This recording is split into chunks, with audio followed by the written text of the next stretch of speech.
Labdien, cienījamie skatītāji! Es vēlos jūs informēt par to, kā Eiropas parlamenta vēlēšanās ir nobalsojuši Līvānu novada iedzīvotāji. Un tātad saskaņā ar provizoriskajiem vēlēšanu rezultātiem mūsu novadā ir nobalsojuši 2581 balstiesīgais no kopējo balstiesīgo skaita, kas ir 10 148.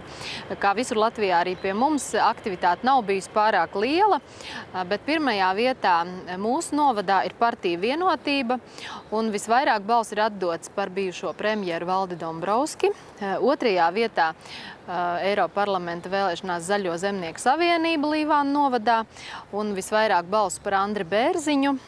Trešā ir visu Latvijai, Tēvzemei un brīvībai LNNK, un visvairāk balsu par Robertu Zīli.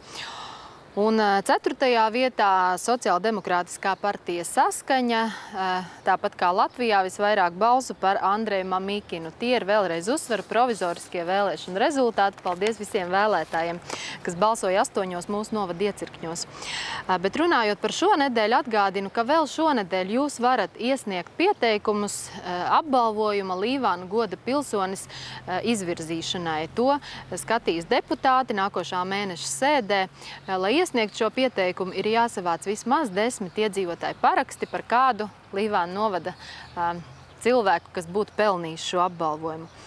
Šajā nedēļā otrdien 3:00 Rudzātos mēs aicinām iedzīvotājus uz iedzīvotāju sapulci. Būs gan domes priekšsēdētājs un vadība, gan arī pagasta pārvaldes vadība, un atbildēsim uz iedzīvotāju jautājumiem. Sanāksme notiks Rudzātu vidusskolā 15:00. Savukārt trešdien ir deputāta pieņemamā diena, un šonedēļ deputāts Juris Kirilovs no 9 līdz 12 šeit domes ēkā.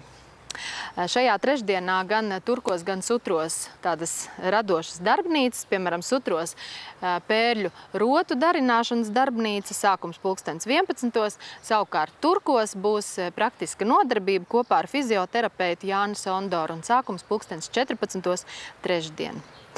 Trešdien domē notiks arī administratīvās komisijas sēde. Savukārt ceturtdien ir pēdējā mēneša ceturtdiena, notiks kārtējā Līvānu novada domes sēde 9:00. Savukārt pēc sēdes ap 14:00, kā katru gadu, arī šogad notiks labāko skolēnu apbalvošana, kuri piedalījušies un ieguvuši godalgotas vietas konkursos un olimpiādēs. Vēl informēja, ka notiek visu šo nedēļu un arī turpmāk centralizētie eksāmeni, un sākas pamazām arī izlaiduma laiks. Tā 30. maijā 17:00 sporta skolas izlaidums Līvānu kultūras centrā, un 31. maijā 14:00 Līvānu mūzikas un mākslas skolas audzēkņu izlaidums kultūras centrā. Šo piektdienu Līvānos notiek senioru sporta svētki, un tie notiks pilsētas stadionā Uzvaras ielā piektdien 11:00. Savukārt Rudzātos piektdien bērnības svētki, un vakarā arī pasākums Saldie 80. Rudzātu tautas namā. Sestdien Rožupē svētki. Tātad tiks atklāta Rožupas estrādes vasaras sezona. Jau pa dienu notiks teātra izrādes gan kultūras namā, gan blakus Rožupas kultūras namam. Pirmā tikšanās 15:00, pēc tam izrāde 18:00 un 19:00 jau arī Rožupas estrādē teātra izrāde, ko turpinās arī balle visas nakts garumā.